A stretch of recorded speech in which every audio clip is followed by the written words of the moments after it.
बिस्मिल्लाहिर्रहमानिर्रहीम। अस्सलाम वालेकुम स्टूडेंट्स। आज हम BSN semester fifth subject paediatric health nursing unit number second growth and development of children start करने जा रहे हैं। सर हिदायतुल्लाह KMU INS की स्लाइड्स हैं। स्टूडेंट, चैप्टर स्टार्ट करने से पहले आप सबसे रिक्वेस्ट है कि मेरा चैनल सीक्रेट स्टार KMU को सब्सक्राइब करें, बेल आइकन को प्रेस करें और लिंक को, वीडियोस को अपने स्टूडेंट्स, अपने फ्रेंड्स, कोलीग्स के साथ ज़रूर शेयर करें ताकि सबको फ़ायदा हो। Thank you. Growth and development of children. Students, इस चैप्टर में हमने ये डिस्कस करना है कि चिल्ड्रन में जो अंडर 18 है किस तरह ग्रोथ होते हैं और किस तरह इसमें डेवलपमेंट होते हैं। जैसा कि आप सबको पता है, what is the meaning of growth. Growth हमारे पास जो फिजिकल अपीयरेंस है, इंसान की फिजिक में जो चेंजेस आते हैं, बच्चा होता है, फिर एज के साथ साथ इसका जो है बॉडी फिजिकली वो जो है डेवलप हो जाता है। इसका बॉडी ऑर्गन्स भी जो है, इसका वेट भी ज़्यादा होता है टाइम के साथ साथ, हाथ पाँव वगैरह। तो ये हमारे पास है ग्रोथ। दूसरा टर्म है हमारे पास डेवलपमेंट। तो डेवलपमेंट क्या चीज़ है? इसकी स्किल्स में या इसमें जो एडेप्टेबिलिटी आते हैं, कॉम्पिटेंस आते हैं टाइम के साथ साथ, ठीक है? इसकी स्किल में, इसके मतलब ये जो फंक्शन करता है, तो ये है हमारे पास डेवलपमेंट। सही है? एक हमारे पास है ग्रोथ, दूसरा हमारे पास है डेवलपमेंट। तो ग्रोथ का क्या मतलब है? Increase in physical size of the whole body और एनी पार्ट और any of its part. Body में जो, बॉडी का जो फिजिकल साइज है, इसमें इंक्रीज आना, इसको कहते हैं ग्रोथ। सही है? और डेवलपमेंट किया है progressive increase in skills and capacity of function. इंसान जो काम करता है या इसका जो स्किल्स होते हैं, सही है, इसमें प्रोग्रेशन आना, इसमें अच्छाई आना, ये हमारे पास है डेवलपमेंट। तो बच्चे टाइम के साथ साथ इसमें ग्रोथ भी होता है इसके बॉडी में, और इसके बॉडी में जो है ये इसके बॉडी डेवलप भी होते हैं। सही है? तो चलें स्टार्ट करते हैं growth. Growth refers to an increase in physical size of the whole body. Whole body, हमारा जो होल बॉडी है, ठीक है, तो इसमें इंक्रीज आना, सही है, या हमारे बॉडी में जो मुख्तलिफ किस्म के ऑर्गन्स है, हैंड है, लेग है, वगैरह वगैरह, हेड है, तो इसकी साइज में इंक्रीज आना, ये हमारे पास है growth. It is simply A quantitative change. सही है? चिल्ड्रन के बॉडी में, चाइल्ड के बॉडी में क्वांटिटेटिव चेंज मीन नंबर के लिहाज से, ठीक है। फॉर एग्जांपल हम कह सकते हैं किलोग्राम, पहले इसका वेट था 20 किलोग्राम, अब है 80 किलोग्राम। सही है? तो ये हमारे पास है ग्रोथ। फाउंड है या मीटर है, सही है, मीटर का मतलब है या इंचेस का मतलब है कि पहले इसका इसका जो हाइट था वो था 2 फुट, अब है 5 फीट। ओके, तो ये हमारे पास है ग्रोथ। सही है? ग्रोथ हमारे पास की physical size of the whole body में इंक्रीज आना, चेंजेस आना, ठीक है, ये हमारे पास है ग्रोथ। और ये आप देख सकते हैं ग्रोथ को, चाइल्ड ग्रोथ, ये WHO वाले ने एक्सप्लेन किया है। 1 ईयर का बच्चा जो है इस तरह होता है, 2 ईयर का बच्चा इस तरह होता है। सही है? ये क्रेविंग करता है, ये उठने की कोशिश करता है। और 3 ईयर वाले को देखे, हाथ ऊपर किए हैं। 4 ईयर वाले को देखे, ठीक है, और 5th ईयर वाले के देखे, इसका जो है वेट और इसका हाइट और सब कुछ इसमें चेंजेस आई हुई है, देखिए ना, ठीक है। इसका वेट जो है 2 किलोग्राम होगा या 10 किलोग्राम होगा, तो इसका वेट कितना होगा? 22 किलोग्राम होगा। सही है? तो इस तरह इसमें जो है चेंजेस आते रहते हैं। सही है? फिर यहाँ पे आप देख सकते हैं change in bodily proportion with age. Age के साथ चेंजेस जो होते हैं बॉडी में, जब बच्चा होता है ना 2 मंथ्स के, तो इसका हेड जो है इसकी बॉडी से ज़्यादा बड़ा होता है। सही है? या 3 मंथ्स का जो बंदा होता है, फीटस होता है, तो इसका हेड फिर जो है थोड़ा सा छोटा होता है, ठीक है। फिर बर्थ के दौरान ये इस तरह होता है, और 2 ईयर्स में इस तरह, 6 ईयर में इस तरह, 25 ईयर में इस तरह। तो इसका जो हाइट है ना, इसमें भी चेंजेस आई हुई है, और इसका वेट जो है इसमें भी चेंजेस आई हुई है। तो ये क्या है हमारे पास? ये हमारे पास है ग्रोथ, ठीक है, ये हमारे पास क्या है? ग्रोथ है। फिर इसके बाद हमारे पास है development. Development refers to a progressive increase in skills and capacity of function. इंसान की माइंड का जो फंक्शन होता है, ठीक है, इसका इंटेलिजेंस क्वेश्चन होता है, IQ लेवल है, या इंसान जो स्किल सीखते हैं, कुछ चीज़ जो है इसके माइंड में आते हैं, वगैरह वगैरह, डेवलप होता है, तो इसको कहते हैं डेवलपमेंट। तो ये हमारे पास है क्वालिटेटिव चेंज। ये चाइल्ड फंक्शनिंग की क्वालिटेटिव चेंजेस है। It can be measured through observation, इसको हम ऑब्जर्वेशन के थ्रू हम देख सकते हैं। स्टूडेंट ये एमसीक्यूज पॉइंट ऑफ व्यू से इंपॉर्टेंट है, 2023 पेपर में आ चुका है कि डेवलपमेंट ऑब्जर्वेशन से हम मेजर कर सकते हैं और ये क्वालिटेटिव चेंज है। ठीक है, क्वालिटी है ना। अगर आप देखें तो बच्चे के बॉडी को आप देखते तो आप कहते हैं कि माशाल्लाह मेरे बच्चे का वेट जो है ज़्यादा हुआ है या हाइट ज़्यादा हुआ है, तो ये ग्रोथ है। आप कह सकते हैं कि मेरे बेबी ने ग्रोथ किया है। ठीक है, लेकिन अगर आप अपने बच्चे को देखते हैं कि ये हम स्कूल में इसको एडमिट करते हैं, इसका एडमिशन किया है और वो अल्हम्दुलिल्लाह इसने एबीसी अल्फ़ाबेट भी सीखा है, सही है, हुरूफ तहज्जी भी सीखी है और इस तरह A double P L A apple apple पारसेब ये भी जो है सीखी है। तो ये इसका डेवलपमेंट है। या वो जो है आप वॉशरूम भी जा सकता है, शॉप भी जा सकता है और वॉकिंग भी कर सकता है, बात पे सोच भी सकता है। तो ये सब क्या है, ये डेवलपमेंट है। टाइम के साथ साथ इसके माइंड में चेंजेस आना, स्किल्स में चेंजेस आना, ये हमारे पास है डेवलपमेंट। सही है। फिर देखिए ये हमारे पास इसके बाद मैच्योरेशन है। तो maturation increase in child competence and adaptability. What is competence? Student competence कहते हैं काबिलियत को। तो बच्चे की काबिलियत में भी इजाफा होता है, सही है, तो ये मैच्योरेशन है। या एडेप्टेबिलिटी, एडेप्टेबिलिटी क्या, न्यू चीज़ें सीखना, ये हमारे पास एडेप्टेबिलिटी है, सही है। तो ये मैच्योरेशन है, बच्चा मैच्योर हुआ है। It is describing the qualitative changes in structure, ये भी क्वालिटेटिव स्ट्रक्चर्स है। The level of maturation depend on child heredity, ये चाइल्ड हेरिडिटी पे डिपेंड करता है। क्यों? इस तरह के बाज़ बच्चे होते हैं कम एज में ये जो है मैच्योर होते हैं, बाज़ बच्चे जो है ज़्यादा एज में मैच्योर नहीं होते हैं। तो ये इसकी फैमिली और इसका जो माँ बाप होते हैं तो वो इस पे जाता है, सही है। तो ये क्या है, चाइल्ड हेरिडिटी होता है इसके लिए, सही है। Importance of growth and development for nurses, nurses के लिए ग्रोथ एंड डेवलपमेंट जो है बहुत ज़्यादा इम्पोर्टेंट है कि वो बच्चों को जो है स्टडी करे कि इसका ग्रोथ और डेवलपमेंट हुआ है या नहीं हुआ है, सही है। तो knowing what to expect of a particular child at any given age, ये जानना कि किसी भी एज में किसी खास बच्चे से क्या तवक्को रखी जाए, सही है। Gaining better understanding of the reason behind illness, इस बच्चे का जो इलनेस है, सही है, बच्चे का इलनेस है, बच्चे को बीमारी है, तो आपने अंडरस्टैंड करना है कि इस बीमारी की पीछे क्या होता है, ठीक है, क्या मसला है, इसको क्या प्रॉब्लम हो सकता है। Helping in formulating the plan of care, और बच्चे के लिए प्लान ऑफ केयर बनानी है कि इसका केयर, इसका ख्याल किस तरह रखा जाए। हेल्पिंग इन पेरेंट एजुकेशन, ठीक है, पेरेंट को एजुकेट करना है कि अपने बच्चों का आप लोगों ने ख्याल रखना है कि आप लोग का जो बच्चे होते हैं इसका ग्रोथ भी हो जाए और वो डेवलप भी हो जाए, सही है।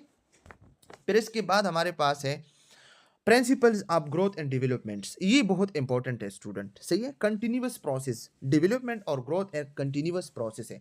हम सबको पता है कंटिन्यूअस किस तरह होता है, बाय बर्थ, बर्थ से पहले ये स्टार्ट होता है और डेथ तक ये जो है कंटिन्यू होता है, तो ये कंटिन्यूअस प्रोसेस है, सही है। Predictable sequence, what is the meaning of predictable sequence? Development follow A set order, ये जो डेवलपमेंट है ना बेबी की या ह्यूमन की, तो ये एक ऑर्डर पे काम करता है, ये एक ऑर्डर को फॉलो करता है। किस तरह? बच्चा सबसे पहले जो है बैठ जाता है सिटिंग, ठीक है, फिर ये वॉकिंग करता है, फिर इसके बाद रनिंग करता है, फिर इसके बाद जंपिंग लगाता है। तो ये क्या है, ये हमारे पास प्रेडिक्टेबल सीक्वेंस पे ये काम करता है, सही है। फिर इसके बाद don't progress at the same rate, same rate पे ये जो है थ्रू आउट लाइफ जो है सेम प्रोग्रेस नहीं करता है कि जिस तरह जो है ये बच्चा होता है और बचपन के दौरान ये जो है इसकी बॉडी में चेंजेस आते हैं, तो इस तरह एडल्टहुड में नहीं होता है। बचपन में ज़्यादा होता है, एडल्टहुड में फिर कम होता है। फॉर एग्जांपल यहाँ पे आप देख सकते हैं increase periods of growth rate in early childhood and adolescent, adolescent और अर्ली चाइल्डहुड में ये क्या होता है, ग्रोथ रेट ज़्यादा होता है, ठीक है। Period of growth rate in middle childhood, और मिडिल चाइल्डहुड में फिर ये ग्रोथ रेट जो है थोड़ा सा कम होता है, सही है। Not all body parts grow in same rate at the same time, जितनी भी बॉडी ऑर्गन्स होते हैं तो सेम रेट में ये डेवलप नहीं होते हैं, सेम रेट में ये ग्रोथ नहीं करता। फॉर एग्जांपल अगर आप देखें मसल्स और ब्रेन, तो ब्रेन टाइम के साथ साथ इंक्रीज होता है, डेवलप होते हैं, लेकिन स्लोली, और मसल थोड़ी सी तेज़ी में। तो दोनों जो है हमारे बॉडी के पार्ट्स होते हैं, लेकिन एक जल्दी से, दूसरा स्लोली जो है काम करता है। Each child grow in his her own unique way, और हर बच्चे का अपना एक यूनिक वे है। इससे वो जो है क्या करता है, इससे वो जो है ग्रोथ करता है। सही है। Each stage of growth and development is affected by the preceding types of development. सही है। ये क्या करता है, अर्ली स्टेज जो है, पहले वाला जो जल्दी जो होता है, अर्ली स्टेज लेटर स्टेज को मुतासिर करती है। अगर बच्चा जो है सही से इसका ग्रोथ हो जाए अर्ली स्टेज में, तो लेटर स्टेज में वो जो है अच्छे से और आसानी से काम करेगा, आसानी से बॉडी में चेंजेस आ जाएगा। लेकिन अगर अर्ली स्टेज में इसको कोई प्रॉब्लम है, तो लेटर स्टेज में ज़रूर प्रॉब्लम हो जाएगा। सही है। फिर इसके बाद हमारे पास है प्रीसीडिंग, का मतलब है इससे पहले। ठीक है। फॉर एग्जाम्पल ये हमारे पास 1 है, 2 है, 3 है, तो 3 का प्रीसीडिंग क्या है, 2 है। ठीक है, 3 से पहले। Okay. Principle of growth and development, ये भी बहुत इंपॉर्टेंट है एमसीक्यूज पॉइंट ऑफ व्यू से। Growth and development, G and D का मतलब है growth and development proceed in regular related directions. ये कुछ खास डायरेक्शंस में काम करता है। For example cephalocaudal, cephalocaudal. सही है। सेफेलो कॉडल किया है, head down to toe. Head down to toe का मतलब है कि बंदे का इंसान का जो लेंथ में चेंजेस आते हैं, length from head to toe, तो ये हमारे पास क्या है, ये सेफेलो क्यूडल होता है। सेफेलो मीन हेड, कोडल मीन टूज। ठीक है। तो हेड टू टू इंसान की हाइट में जो चेंजेस आते हैं। सही है। तो ये हमारे पास क्या, सेफेलो कार्डल। प्रोक्सिमोडेस्टल, प्रोक्सिमोडेस्टल का मतलब है centre of the body to peripheral. Centre of body से पेरिफेरल की साइड पे जो इंसान के बॉडी में ग्रोथ होता है, तो ये क्या है, ये हमारे पास प्रोक्सिमो डिस्टल। प्रोक्सिमल से डिस्टल की तरफ से ये जनरल टू स्पेसिफिक, तो ये क्या है, ये जनरल टू स्पेसिफिक भी हो सकते हैं। फॉर एग्जांपल यहाँ पे आप देख सकते हैं, ये हेड है, ये टू है। तो इस तरह जो ग्रोथ होता है, ये हमारे पास सेफेलोकेडल है। और इस तरह ये सेंटर है ना, इस तरह ग्रोथ होना। ठीक है। विड्थ में जो फर्क आता है इंसान की बॉडी में। ठीक है। तो ये क्या है, ये हमारे पास प्रोक्सिमोडेस्टल होता है। सही है। इनवर्ड टू आउटवर्ड पैटर्न जो होता है। Growth pattern, growth pattern, the child pattern of growth is in a head to toe direction. सही है। Child pattern head to toe भी हो सकता है, तो इसको सेपेलोकार्डल कहते हैं। And in inward to outward pattern, और ये इनवर्ड से आउटवर्ड की तरफ भी हो सकता है, तो इसको प्रोक्सिमोडेस्टल कहते हैं। ये भी हमारे पेपर में आ चुका है ऑलरेडी 2024 पेपर में। Factors affecting growth and development, वो कौन से फैक्टर्स हैं जो ग्रोथ और डेवलपमेंट को अफेक्ट कर सकते हैं? तो इसमें सबसे पहले हमारे पास है हेरेडिटी, हेरेडिटी भी है। सही है। और एनवायरमेंटल फैक्टर्स भी है। फॉर एग्जांपल, एनवायरमेंट में एक बच्चा है और इसका माँ बाप जो है ज़्यादा डेवलप नहीं है, अपने बच्चे पे ख्याल नहीं रखते हैं, इसके साथ जो है मेहनत वगैरह नहीं करते, तो इसका जो बच्चा है वो ज़्यादा डेवलप नहीं होगा। ठीक है। इसका स्किल भी डेवलप नहीं होगा फॉर एग्जांपल, और इसका सब कुछ जो है वीक होगा। क्यों? एनवायरमेंटल फैक्टर है, इसका माहौल खराब है। अगर एक बच्चे का हेरिडिटी, माँ बाप कमज़ोर है, तो इसके बच्चे भी कमज़ोर हो सकते हैं। ठीक है। माँ बाप जो है इसकी बॉडी जो है, मतलब वो इसका वेट ज़्यादा है, इस तरह इसकी जीन में है, तो इसका बच्चा भी जो है सेहतमंद होगा। सही है। तो ये हेरिडिटी एनवायरमेंटल फैक्टर्स इस तरह होते हैं। प्रीनेटल एनवायरमेंट, प्रीनेटल एनवायरमेंट पैदाइश से पहले, factors related to mother during pregnancy और फैक्टर्स रिलेटेड टू फीटस। एक हमारे पास है factor related to mother during pregnancy, वो फैक्टर्स जो प्रेगनेंसी के दौरान होते हैं या मदर की रिलेटेड होता है, बच्चे से इफेक्ट होता है। ठीक है। Factors related to foetus. और नंबर 2 हमारे पास है, वो सेकंड पेज पे है, कि वो फैक्टर्स जो फीटस के साथ महसूस होते हैं। ठीक है। तो मदर के साथ जो रिलेटेड तो न्यूट्रिशन डिफिशिएंसी है। ठीक है। अगर मदर को आयरन की कमी है, कैल्शियम की कमी है वगैरह वगैरह, तो इसके बच्चे में प्रॉब्लम्स आ सकते हैं। डायबिटिक मदर, अगर मदर को डायबिटीज़ है, तो इसके बच्चे में प्रॉब्लम्स आ सकते हैं। सही है।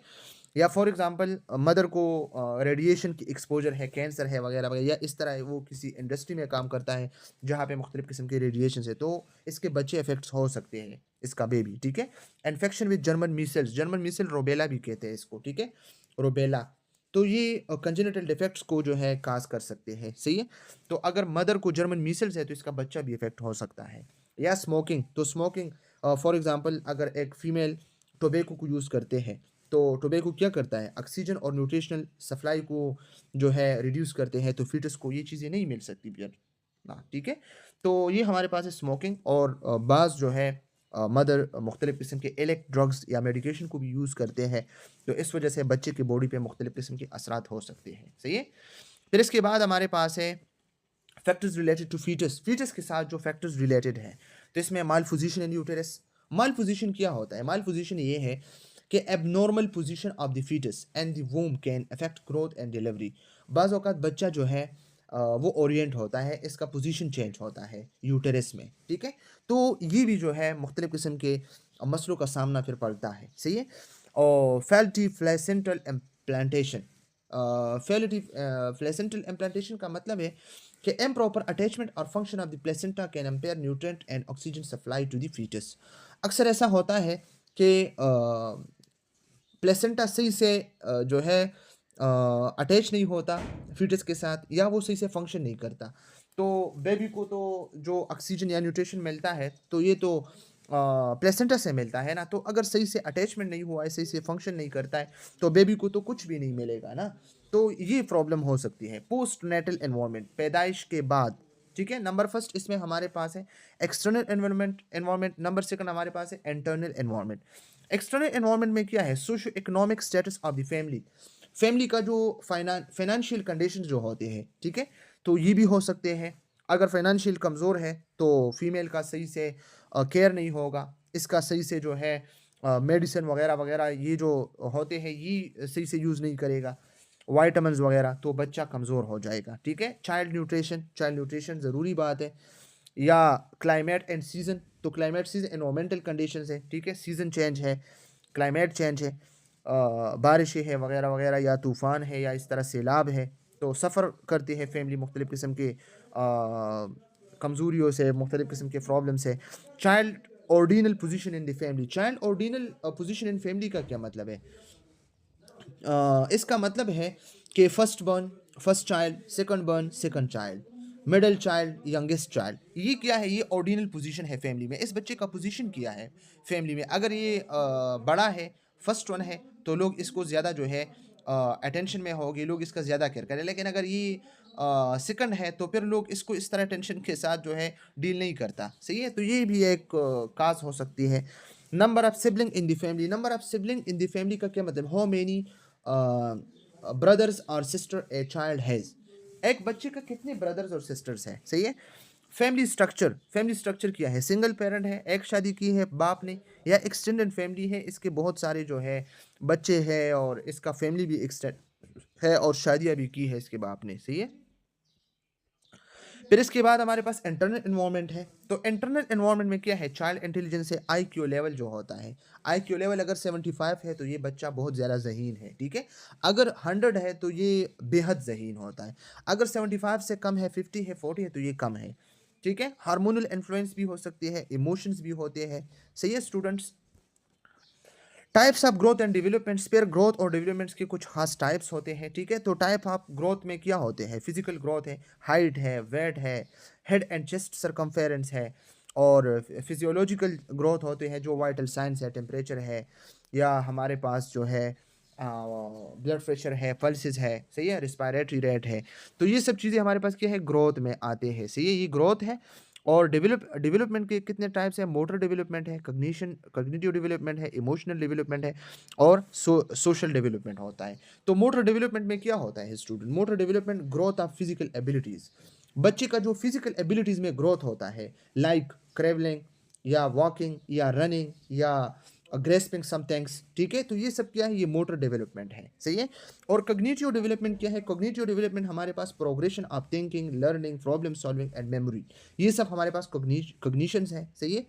और इमोशनल डेवलपमेंट क्या है? Ability to recognise, express and manage feelings. अपनी फीलिंग्स को मैनेज करना, एक्सप्रेस करना, रिकॉग्नाइज करना, अपने इमोशंस को कोप करना, ठीक है? सेल्फ रेगुलेशन, सेल्फ स्टीम को बिल्ड करना, ये सब क्या है? ये इमोशनल डेवलपमेंट है। सोशल डेवलपमेंट किया है? Learning to interact with others, लोगों के साथ मिलना, रिलेशनशिप बनाना, सोशल नॉर्म्स, ठीक है? इसको अंडरस्टैंड करना, कल्चर को फॉलो करना, कम्युनिकेशन स्किल्स को डेवलप करना, ये सब हमारे पास क्या है? ये सब हमारे पास जो है डेवलपमेंट है, सही है? और सोशल डेवलपमेंट है। फिर इसके बाद हमारे पास है stages of growth and development. Development और ग्रोथ के कुछ स्टेजेस होते हैं। प्रीनेटल मतलब पैदाइश से पहले, तो एम्ब्रियोनिक स्टेज होता है। एम्ब्रियोनिक स्टेज में क्या होता है, कंसेप्शन आता है। कंसेप्शन रिप्रोडक्शन को कहते हैं, जब मेल फीमेल आपस में मिलते हैं, ठीक है, और कंसेप्शन स्टार्ट होता है, रिप्रोडक्शन स्टार्ट होता है, सही है, प्रेगनेंसी स्टार्ट होता है। तो ये 8 वीक तक होता है, 8 वीक याद रखना आप लोगों ने। फिर प्रीटल स्टेज स्टार्ट होता है 8 टू 40 और 42 वीक, ठीक है, ये भी एमसीक्यूज पॉइंट ऑफ व्यू से याद रखना है, सही है। फिर इसके बाद हमारे पास जो है इन्फेंसी स्टार्ट होता है। इन्फेंसी क्या होता है, जो न्यूनेट होता है। न्यूनेट क्या होता है, birth to end of 1 month, ठीक है। न्यूनेट क्या होता है, न्यूनेट स्टूडेंट याद रखना, न्यूनेट को न्यूबर्न भी कहते हैं। तो न्यूनेट या न्यूबर्न वो होता है जो बर्थ से 1 मंथ तक इसका एज होता है। और इन्फेंट कौन सा होता है, इन्फेंसी 1 मंथ टू 1 ईयर, सही है। अर्ली चाइल्डहुड, अर्ली चाइल्डहुड में हमारे पास जो है टोडलर आता है। टोडलर, टोडलर आप लोगों को पता है टोडलर कौन होता है, ठीक है। टोडलर 1 टू 3 ईयर वाला होता है, 1 टू 3 ईयर वाला toddler. Preschooler 3 to 6 year वाला होता है, सही है। Middle childhood, middle childhood school age 6 to 12 year. और लेट चाइल्डहुड, तो ये एडोलेसेंस, एडोलेसेंस क्या होता है 13 ईयर्स टू अप्रोक्सीमेटली 18 ईयर। ये एमसीक्यूज पॉइंट ऑफ व्यू से स्टूडेंट आप लोगों ने याद रखना है, सही है। और ये हमारे पास जो है बच्चा है, कितना प्यारा है, आप लोग इसको देख सकते हैं। फिर यहाँ पे हम स्टार्ट लेते हैं, तो फर्स्ट ऑफ ऑल हम न्यूबर्न स्टेज को स्टार्ट करते हैं, जो न्यूनेट होता है, सही है। Newborn stage is the first 4 week और फर्स्ट मंथ ऑफ लाइफ। ये क्या होता है, जब इंसान पैदा होता है तो इसके फर्स्ट 4 वीक या फर्स्ट मंथ जो होता है, सही है, 1 मंथ तक होता है। It is a transition period from intra uterine life, mother के यूट्रीन, एंटर यूट्रीन, यूटरस से जो है ये एक्स्ट्रा यूट्रीन इन्वायरमेंट में आता है, अपने घर में आता है, सही है। तो ये एक ट्रांजिशन पीरियड है, एक जगह से दूसरी जगह जो है ये मुंतकिल होता है, ठीक है। Normal newborn infant, normal newborn infant को हम डिस्कस करते हैं, इसके ग्रोथ को, फिजिकल ग्रोथ को। इसका वेट कितना होता है 2.700 या 4 किलोग्राम, 27 27 ग्राम या 4 किलोग्राम, इतना इसका वेट होता है। ये 2023 पेपर में आ चुका है। वेट लॉस 5 टू 10%, 5 टू 10% ये वेट लॉस करता है बाय 3-4 डेज आफ्टर बर्थ। पैदाइश की 3 या 4 दिन बाद जो है इसका वेट लॉस होता है, कितना 5 to 10%। Weight gain by 10 day of life, और ये वेट को गेन करता है 10 दिनों बाद। ये भी एमसीक्यूज पॉइंट ऑफ व्यू से याद रखना। गेन 3 और 4 kilogram bye the end of the first month, first month में ये 75% वेट जो है गेन करता है। 3.4 का मतलब है, 3 डिवाइड बाई 4 का मतलब है 75%, ओके। फिर इसके बाद जो है हमारे पास इसका वेट होता है, ठीक है। फिजिकल ग्रोथ में सबसे पहले हम वेट को डिस्कस करते हैं, ये वाला पोर्शन, ठीक है। तो weight there loss is 5 to 10% of weight by 3-4 days after birth as a result of. ये क्यों जो है पैदाइश के बाद 3 या 4 दिन बाद 5 टू 10% वेट लॉस करता है। तो इसके कुछ रीजंस होते हैं।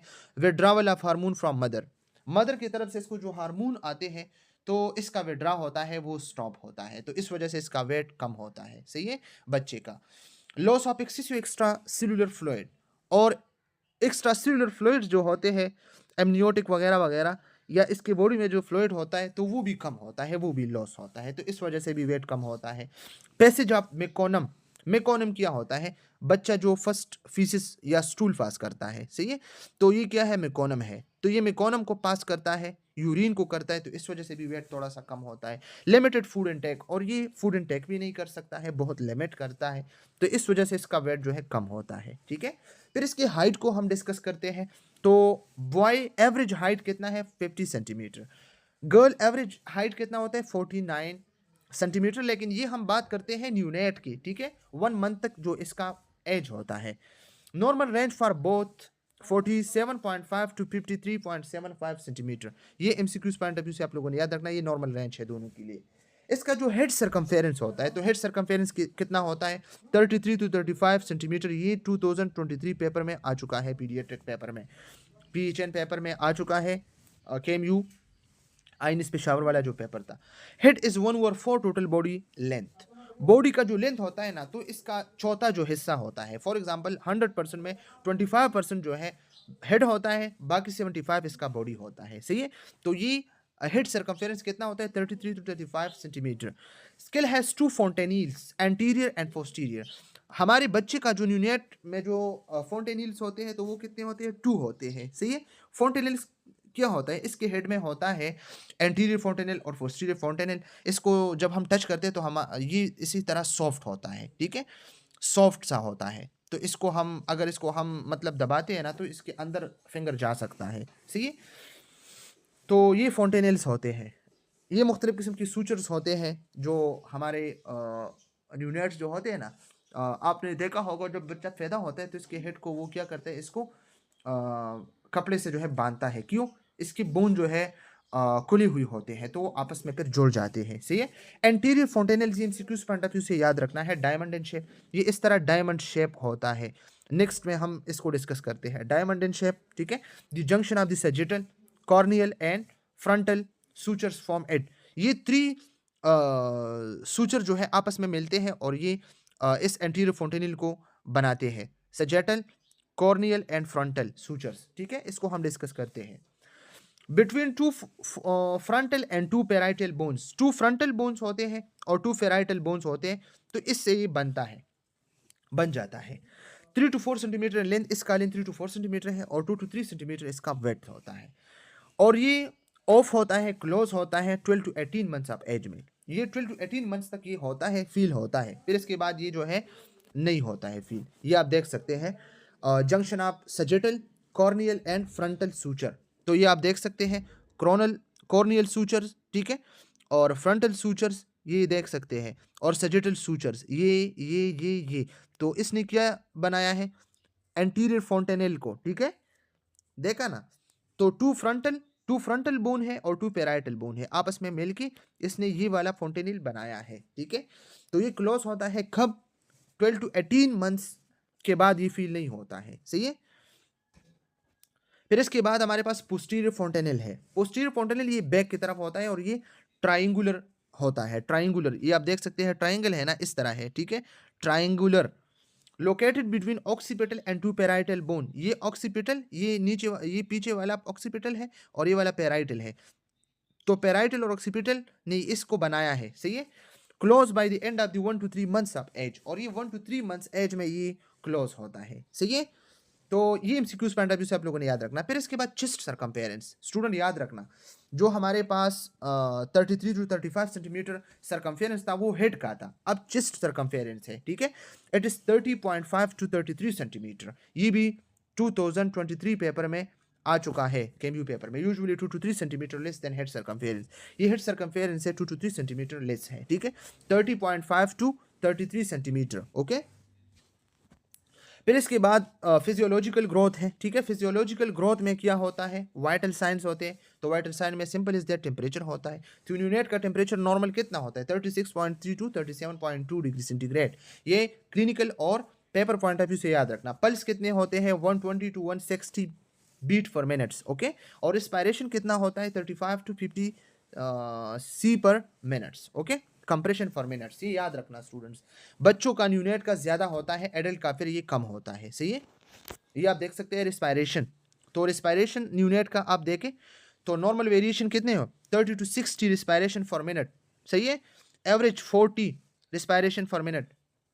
ये नॉर्मल वेरिएशंस है, सही है? ये बिल्कुल नॉर्मल से 30 to 60 और एवरेज बिल्कुल जो है 40 है। 30 और 60 के बीच में 40 आता है ना, तो ये बिल्कुल एवरेज है। फिर इसके बाद हार्ट रेट एफिकल, हार्ट की बिल्कुल रेप्स के ऊपर, सही है? तो नॉर्मल वेरिएशन 100 to 160 बीट्स पर मिनट्स। अगर एक एडल्ट का 160 बीट्स पर मिनट्स है तो इसको क्या कहते हैं? टेकिकार्डिया, ठीक है? लेकिन अगर बच्चों में ये 160 होता है तो ये टेकिकार्डिक नहीं है, सही है? 100 वाइल स्लीपिंग, और 100 जब होता है जब ये सो जाता है। बच्चा जब सो जाता है ना तो इसका बीट कितना होता है? याद रखना 100। और जब वो रो जाता है, रोता है, क्राइंग पे होता है तो ये 160 होता है। तो ये एमसीक्यूज पॉइंट ऑफ व्यू से याद रखना, ठीक है स्टूडेंट्स? टेम्परेचर कितना होता है रेक्टल? जब एनएस पे आप बायरेक्टल चेक करते हैं तो ये 90 फ़ारेनहाइट या 99.5 फ़ारेनहाइट होता है। और अगर डिग्री सेंटीग्रेड में हम इसको या सेल्सियस में हम इसको फाइंड करते हैं तो 35.6 और 37.5 होता है। एक्सिलरी में 97.6 टू 98.6, 36.5 टू 37.0। ब्लड प्रेशर हम अब देखते हैं। ब्लड प्रेशर का क्या होगा? एवरेज 75/42 होता है, ठीक है? बर्थ के दौरान यूनिट में साइस्टोल 60 to 80 नॉर्मल है और डायस्टोल 40 to 50 नॉर्मल है। ठीक है स्टूडेंट्स। फिर इसके बाद हमारे पास है Apgar scoring chart. What is Apgar scoring chart? Apgar scoring chart हम यूज करते हैं जब बेबी पैदा होता है। जब बेबी पैदा होता है, बेबी का बर्थ होता है, तो इसको हम जो है मेजर करते हैं। एब्गार का क्या मतलब है? एब्गार, एप का मतलब है, ए का मतलब है क्या? ए का मतलब है अपेयरेंस। ठीक है, कि बच्चे का अपेयरेंस क्या है। बच्चे का अपेयरेंस का मतलब है इसका कलर कैसा है। अगर पिंक है तो ठीक है, अगर पिंक नहीं है, ब्लू है, तो हम कहते हैं कि इसका अपेयरेंस बहुत ज़्यादा वीक है। इसका फिर अपना जो है रेंज होता है। सही है। फिर हमारे पास जो है पल्सेस है। ठीक है, एपगार, पी का मतलब है पल्सेस। तो फिर हम इसके पल्सेस को देखते हैं। ठीक है, पल्सेस हम चेक करते हैं कि पल्सेस कितने हैं, कम है या ज़्यादा है। फिर जी, जी का मतलब है ग्रेमिस। ग्रेमिस का मतलब है कि ये क्राई करता है या जो है वैसे कुछ नहीं करता है। फिर इसके बाद ए, तो ए का मतलब है एक्टिविटी, कोई एक्टिविटी करता है या नहीं करता है। और लास्ट में आर का मतलब है कि इसका रिस्पायरेशन कितना है। ठीक है, रिस्पायरेशन कर सकता है, सांस ले सकता है या नहीं ले सकता है। तो फिर इसको हम जो है डिस्कस करते हैं। सही है। तो हार्ट रेट, सबसे पहले हम इसमें जो है हार्ट रेट जो है देखते हैं। तो अगर हार्ट रेट एब्सेंट है, बेबी पैदा हुआ, बर्थ हुआ और हार्ट रेट एब्सेंट है, तो आपने इसको 0 स्केल देनी है। ठीक है, क्या स्केल देनी है? 0। अगर 100 से कम है तो आपने 1 स्केल देनी है। अगर 100 से ज्यादा है 2 देनी है। ठीक है, ये आप लोग याद रखिए। सही है। अच्छा, रिस्पायरेटरी एफर्ट, अगर रिस्पायरेशन इसका एब्सेंट है तो इसका मतलब है इसका स्केल 0 है। सही है। अगर इसका रिस्पायरेटरी एफर्ट स्लो और इरेगुलर है, बहुत स्लो है और इरेगुलर है, तो इसको आपने 1 मार्क्स देनी है। ठीक है। और अगर इसका रिस्पायरेटरी एफर्ट गुड है, सही से वो जो है रोता है, क्राई करता है, तो इसको आपने 2 देनी है। मसल टोन, अगर वो लिम्प है, मसल टोन का मतलब है अगर वो एक्टिविटी करता है, ठीक है, मतलब फ्लैटेंड है, बिल्कुल कोई रिस्पॉन्स ही नहीं देता है, लिम्प है, तो 0 देनी है। अगर कोई फ्लेक्शन करता है थोड़े थोड़े से, तो 1 देना है। अगर एक्टिव मोशन करता है तो आपने 2 देनी है। तो बच्चे की पैदाइश के दौरान आपने इसको देखना है। रिफ्लेक्स इरिटेबिलिटी, रिफ्लेक्स इरिटेबिलिटी का मतलब है कि कोई रिस्पॉन्स देता है या नहीं देता है। ठीक है, अगर नो रिस्पॉन्स तो इसका मतलब है 0 स्केल। अगर ग्राइमेस, ठीक है, मुंह को थोड़ा सा बनाता है, तो इसका मतलब है 1। और अगर बिल्कुल चीख चीख के रोता है तो इसको 2 देनी है। फिर इसके अपेयरेंस कलर्स को चेक करना है। अगर पेल कलर है तो 0। अगर बॉडी पिंक है और एक्स्ट्रा जो है ब्लू है, ठीक है, फॉर एग्जांपल इसका सेंटर पिंक है। ठीक है, सेंटर इसका जो है बिल्कुल पिंक है और इसका एक्सट्रीमिटीज जो है हाथ पांव जो है ब्लू है, तो इसको आपने 1 देनी है। और अगर बॉडी बिल्कुल पिंक है तो इसको आपने 2 स्केल देनी है। तो टोटल स्केल कितना हुआ? टोटल स्केल कितना हुआ स्टूडेंट? टोटल स्केल हमारे पास हुआ 1 2 3 4 5 6 7 8 9 10 11 12 13 14 15। 15 हमारे पास टोटल स्केल हुआ। ठीक है, कितना हुआ? 15। सही है। 15 हमारे पास टोटल स्कोर हुआ। सही है। तो अब हम देखते हैं, अगर स्कोर हमारे पास 7 या 7 से ज्यादा आया तो ये कंडीशन जो है अच्छा है और एक्सीलेंट है। अगर 7 से रिजल्ट कम आया तो फिर क्या होगा? ये बच्चा एबनॉर्मल है, इसकी आपने केयर करनी है। सही है। फिर हम देखते हैं न्यूबॉर्न के कुछ सेंसेस होते हैं। इसमें टच होता है, विजन होता है, हेयरिंग होता है, टेस्ट होता है और स्मेल होता है। सही है। तो ये तो नॉर्मल है। टच, टच को हम डिस्कस करते हैं स्टूडेंट। टच एक इंपॉर्टेंट जो है सेंस है। सही है। It is the most highly developed sense. Most highly developed sense क्या होता है? टच होता है न्यूनेट में। सही है। It is mostly at left tongue, ear and forehead. इन जगहों से जो है ये सेंस जो है टच का होता है। ये लेफ्ट से ये अगर आप इसके लिप्स को टच करते हैं या टंग को या एयर को या फोरहेड को, तो रिस्पांस देगा। The newborn usually comfortable with touch, यह टच के साथ कंफर्टेबल होता है। ठीक है। फिर इसके बाद हमारे पास होता है vision. Pupil reacts to light. बच्चे का जो प्यूपल्स होते हैं ना, तो वो लाइट्स को रिएक्ट देता है। ठीक है। प्यूपल डायलेटेशन और प्यूपल कंस्ट्रक्शन, अगर किसी को प्रॉब्लम, कोई मसला है, तो मैंने रिफ्लेक्स स्पेशल सेंसेस में structure and function of human आई में इस पे जो है डिटेल के साथ डिस्कशन की है। और प्रैक्टिकली मैंने जो है अपने एक स्टूडेंट को जो है इस पे किया है कंस्ट्रक्शन और डायलिटेशन को, तो मैं डिस्क्रिप्शन में लिंक को भी आप लोगों के साथ शेयर करूँगा ताकि आप इसको भी चेक करें और आपको ये कन्फ्यूजन आपका ख़त्म हो जाएगा, ठीक है। Bright light appear to be unpleasant to newborn infant. जो न्यूबॉर्न इन्फेंट होता है ना, तो वो लाइट से बिल्कुल एलर्जिक होता है। लाइट जब इसको आप करते हैं ना इसके लाइन पे, तो वो इससे जो है इधर-उधर की जो है सर हटाता है, सही है? तो अनफ्लिजेंट इसको लगता है। Follow object in line of vision, और इसका लाइन ऑफ विजन, इसका फील्ड एक्टिविटी जो आई का होता है विजन फील्ड, तो वो भी जो है क्या होता है, लिमिटेड होता है, सही है? Hearing, hearing the newborn infant usually makes some response to sound from birth, ठीक है। पैदाइश से बच्चा जो है सुन सकता है, ठीक है। Ordinary sound are heard well before 10 day of life. जब ये पैदा होता है तो 10 डे पे ये जो साउंड सुनता है इसको ऑर्डिनरी साउंड कहते हैं, सही है। न्यूनेट 10 डेज तक जो सुनता है इसको ordinary sound. The newborn infant response to sound with either cry और आई मोमेंट। जब कोई तेज सा आवाज होता है या आवाज होता है तो बच्चा रो जाता है या मूवमेंट करता है, ठीक है। सेसेशन ऑफ एक्टिविटी और स्टार्टल रिएक्शन, या स्टार्टल रिएक्शन करता है। स्टार्टल रिएक्शन क्या होता है? स्टार्टल रिएक्शन इनवॉलंटरी रिएक्शन होता है सडन अनएक्सपेक्टेड स्टिमुलस को। फॉर एग्जांपल तेज आवाज, लाउड नॉइज जो है आप बच्चे पे जो है निकालते हैं, तो बच्चा जो है क्या होता है, ये जो है इसका मसल, स्केलेटल मसल भी जो है टाइट होते हैं, फ्लेक्शन करता है या एक्सटेंशन करता है, और ये जो है इसको कुछ रिएक्ट करता है, ठीक है। फिर टेस्ट को डिस्कस करते हैं। Well developed as bitter and sour fluid are resisted while sweet fluid are accepted.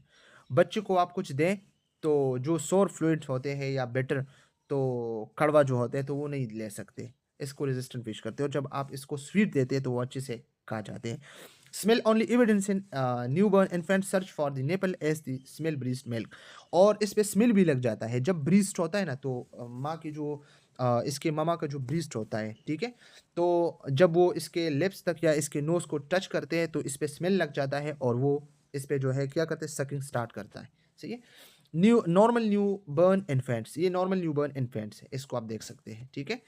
Gross motor developments, इसके कुछ ग्रॉस मोटर डेवलपमेंट्स होते हैं, इसको डिस्कस करते हैं। Motor development, the newborn movement are random, diffuse and uncoordinated. Reflexes carry out body function and response to external stimuli, बिल्कुल ठीक है।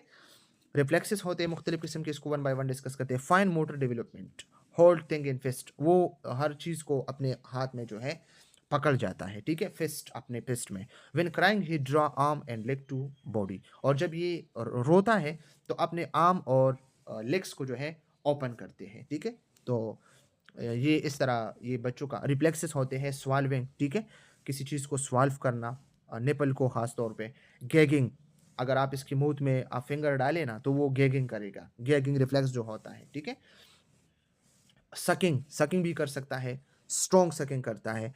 और ग्रेस्प, चीज़ों को भी पकड़ सकता है। और टॉनिक नेक, टॉनिक नेक का क्या मतलब है? जब इसके एक साइड हाथ को आप इस तरह जो है प्लेक्स करते हैं ना, तो इसका अपोजिट जो हाथ होता है ना, तो वो इसको एक्सटेंड करता है, ठीक है। ये आप को मैं दिखाऊंगा, ये आप देख सकते हैं 1 मंथ रिफ्लेक्स में। टॉनिक नेक रिफ्लेक्स को देखिए, ये हाथ आपने इसको इस तरह किया तो ये इस तरह हुआ, ठीक है। ग्रास्प रिफ्लेक्स क्या है? जब आप इसके हाथ में कुछ देते हैं वो इसको पकड़ जाता है। स्टिप रिफ्लेक्स को क्या कहते हैं? इसको वॉकिंग या डांस रिफ्लेक्स भी कहते हैं। अगर आप इसको पकड़ जाते हैं ना तो वो इस तरह जो है कदम वॉकिंग करता है। क्रेवल रिफ्लेक्स, क्रेवल रिफ्लेक्स भी आप देख सकते हैं जो ये बच्चा करता है, सही है। फिर इसके बाद डेवलपमेंट की बारी आती है। अब तक ये क्या होता, डेवलपमेंट, ठीक है। तो cognitive developments, the cognition developments of newborn infants is difficult to understand और ऑब्जर्व इट। कॉग्निटिव डेवलपमेंट आप इन्फेंट और न्यूबॉर्न की सही से जो है ऑब्जर्व नहीं कर सकते, क्योंकि बच्चे होते हैं तो किस तरह आप इसको ऑब्जर्व करें, ठीक है। Emotion development, the newborn infant express his emotion just through crying for hunger. अगर इसके इमोशन डेवलपमेंट देखें तो इसको एक्सप्रेस करना भी आसान नहीं है। माँ जो है इसको पहचान जाता है, ठीक है, कि अगर बच्चा रोता है तो वो हंगर है, ठीक है। हंगर का मतलब है वो भूख लगी है इसको। अगर पेन है, डिस्कम्फर्ट सेंसेशन है तो वो रो रो रो पड़ता है, सही है। सोशल डेवलपमेंट, सोशल डेवलपमेंट का क्या मतलब है स्टूडेंट? सोशल डेवलपमेंट का मतलब है कि बच्चे के साथ अगर अपने माँ बाप होते तो इसके साथ वो आदी हो जाता है, तो दूसरा बंदा जब इसको लेता है तो वो रो रो जाता है, ठीक है। कहते हैं ना मेरा बच्चा दूसरों को नहीं आता, ठीक है।